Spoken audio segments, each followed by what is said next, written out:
अ, हरे कृष्णा विक्रम। तुम जन्माष्टमी की तैयारी के लिए जा रहे हो ना? हाँ, तुम भी आ रहे हो ना? हाँ, एक्चुअली मैं तो मूवी देखने जाने वाला था, पर मम्मी ने बोला कि आज जन्माष्टमी है तो मुझे मंदिर जाना चाहिए, तो मैं शाम को आऊँगा। अच्छा अच्छा, ज़रूर आना। तुम्हें हमारा बहुत अच्छा ड्रामा देखने को मिलेगा। ड्रामा में तुम वो भी गाओगे क्या? वो भी? मतलब क्या? अरे वो तुम गाते हो ना, रा रा रा रा रा रा रा रा रा। वो तो संस्कृत के श्लोकास है। संस्कृत? संस्कृत है क्या वो? मुझे तो बिल्कुल समझ में नहीं आती। संस्कृत श्लोकास का हिंदी अर्थ भी होता है, वो तो समझ में आता होगा। हिंदी समझ में तो आता है, पर उसका अर्थ बहुत भारी होता है। मतलब प्रैक्टिकल लाइफ में पॉसिबल नहीं लगता है। नहीं, ऐसी बात नहीं है। तुम शाम को पक्का आना, तुम्हें सब समझ में आएगा। ठीक है, आता हूँ शाम को।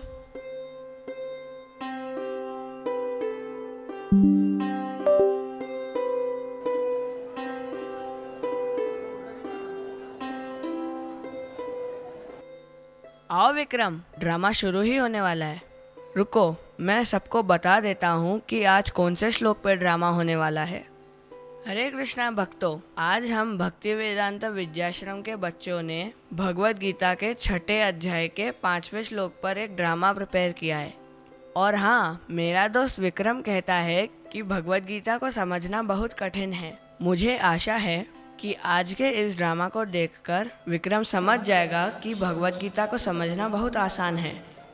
तो श्लोक है, उद्धरेदात्मनात्मानं न आत्मानम् अवसादयेत्, आत्मैव यात्मनो बन्धु आत्मैव रिपुरात्मनः।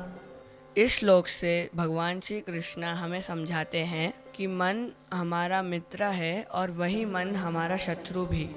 इसी बात को समझने के लिए आइए हम सब देखते हैं यह ड्रामा। जिस तरह विक्रम के मन में यह प्रश्न आया कि भगवत गीता के ज्ञान को हम अपने रोजमर्रा के जीवन में कैसे देख सकते हैं, समझ सकते हैं, उसी प्रकार यह प्रश्न हम सब के भी मन में आता है। इसी प्रश्न का उत्तर भक्ति वेदांत विद्या आश्रम के ये छोटे छोटे बच्चे इस ड्रामा के जरिए हम सबको देंगे। भक्तों, इस बड़े ड्रामा में आपको 5 छोटे छोटे ड्रामास दिखाई देंगे और उन छोटे छोटे ड्रामास में हम ये देखेंगे कि किस तरह से विभिन्न परिस्थितियों में हमें हमारा शत्रु मन और हमारा मित्र मन हमें सलाहें देता है। किस मन की हम मानते हैं, किस मन को हम सुनते हैं, यह हम पर निर्भर करता है। मैथ्स का बहुत सारा होमवर्क मिला है, चलो शुरू करता हूँ। चैप्टर भी नया है, थोड़ा टाइम लगेगा। नया चैप्टर है, चिंता मत करो, हो जाएगा। इसी सवाल को तुम 2-3 बार करोगे, सब समझ में आ जाएगा। अरे कुछ समझ में नहीं आएगा, नया कॉन्सेप्ट है, 15-20 दिन तो लग जाएंगे।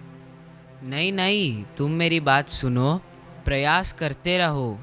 1 बार, 2 बार, 3 बार, चौथी बार, 5वीं बार समझ में आ जाएगा।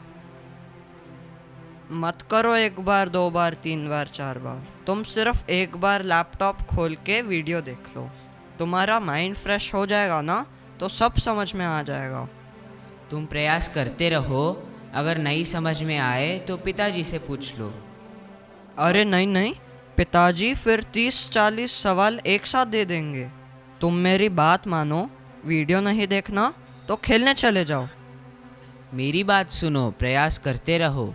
खेलने चले जाओ। थोड़ी देर में समझ में आ जाएगा। 2-3 महीने कुछ समझ नहीं आएगा, नया कॉन्सेप्ट है, टीचर समझाएंगे।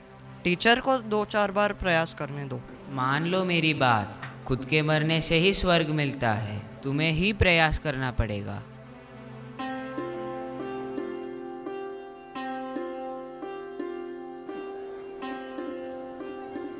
कसरत करनी है, सेहत भी बनानी है। Health is wealth. अरे क्या बोल रहा है? Health is wealth. बिस्तर पे गिर जा, चद्दर ओढ़ और सो जा, यही वेल्थ है। रुको, तुम सही थे, स्वास्थ्य ही जीवन है। सेहतमंद रहोगे तो सब कुछ कर पाओगे। जाओ एक्सरसाइज करो। रुक जाओ, नींद नहीं आ रही तो पढ़ाई कर लो। एक्सरसाइज करते समय गिर गए या चोट लग गई तो दिक्कत हो जाएगी, एग्ज़ाम कौन देगा? खेलने भी तो जाते हो ना कभी, तब भी गिरते हो। छोटी मोटी चोट तो लगती रहती है। एक्सरसाइज का रूटीन बनाओ, इसको अपनी आदत बनाओ। हेल्दी रहोगे तो सब कर पाओगे। सुनो, तुम्हें नींद नहीं आ रही या पढ़ाई नहीं करनी तो भगवद गीता पढ़ लो। एक्सरसाइज से क्या मिलेगा? भगवद गीता से तुम्हें ज्ञान मिलेगा। अभी एक्सरसाइज का समय है, एक्सरसाइज करो, टालो मत। सो जाओ, अच्छी नींद तुम्हारे माइंड को हेल्दी रखेगी। हेल्दी माइंड हेल्दी बॉडी में रहता है। जाओ एक्सरसाइज करो। पढ़ाई करो। पढ़ाई पढ़ाई के समय में करना, अभी एक्सरसाइज का समय है, एक्सरसाइज करो। भगवद गीता पढ़ लो। एक्सरसाइज कर लो।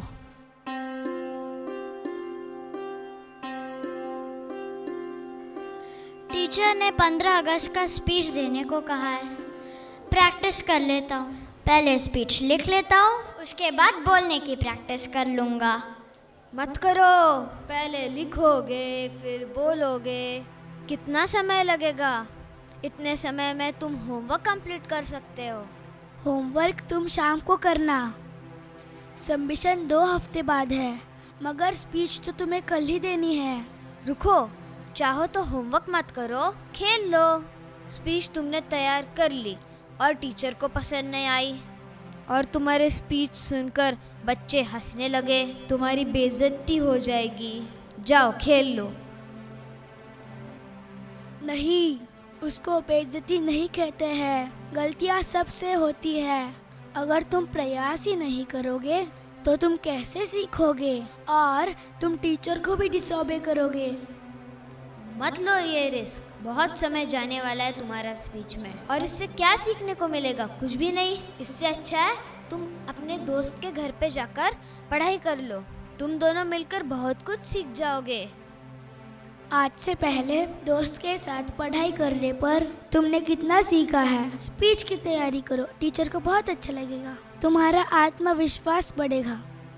गलत बोलोगे तो तुम्हारा आत्मविश्वास टूटेगा। गलतियाँ सबसे होती है, मगर तुम गलती मत करो, खेलने जाओ। स्पीच लिखो, दोस्त के घर जाओ, स्पीच की तैयारी करो।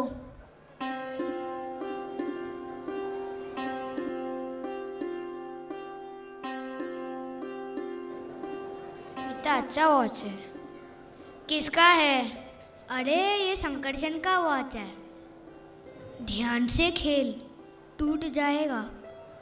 टूट जाएगा नहीं, टूट गया। अरे ये क्या किया तुमने? मेरा फेवरेट वॉच था, तोड़ दिया तुमने। हाँ, तोड़ दिया इसने। मारो इसको थप्पड़।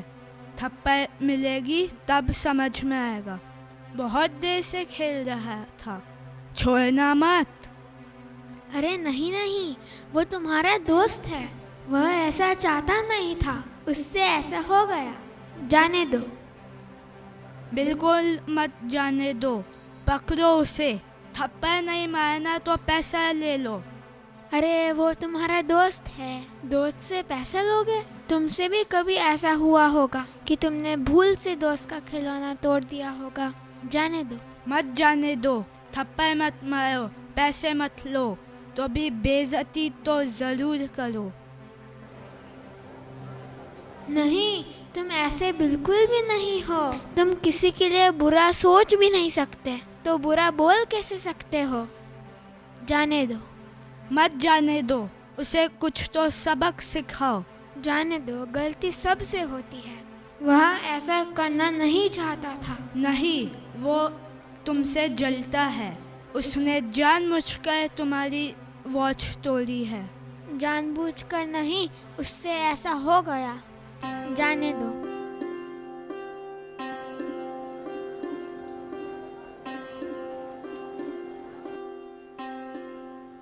पास वाले अंकल ने एक काम दिया है, वो करके आता हूँ। दिमाग खराब हो गया है क्या? कोई भी तुझे काम देगा तो तू कर लेगा क्या? अच्छी आदत है, जाओ काम कर कर आओ। जो भी अंकल ने बोला है पूरा काम कर कर आओ। अरे तुम समय बर्बाद मत करो, पढ़ाई कर लो। वो अपने बेटे को बोल देंगे। वो पहले भी अपने बेटे को बोल सकते थे, उनका बेटा ज़रूर बिजी होगा, इसके लिए नहीं बोला। तुम्हें उनकी मदद करनी चाहिए, वो भी तुम्हारा कितना ध्यान रखते हैं। मत करो ये सब, कुछ नहीं मिलने वाला। उल्टा अगर गलती हो गई तो डांट पड़ेगी। मम्मी से पूछो कोई काम है क्या। तुम अंकल की मदद करोगे, मदर नेचर भी तुम्हें बहुत आशीर्वाद देगी। हमें सबकी मदद करनी चाहिए।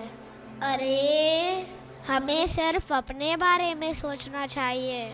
जाओ अंकल का काम कर कर आओ। रुक जाओ, अपनी पढ़ाई पहले करो। पढ़ाई शाम को भी कर सकते हो, जाओ अंकल की मदद करो। शाम को खेलने जाना, अभी मम्मी को काम पूछो। मम्मी को काम होगा तो वो बता देगी, अभी अंकल की मदद करो। मत करो, कुछ नहीं मिलने वाला। बड़ों का आशीर्वाद मिलता है, जाओ मदद करो।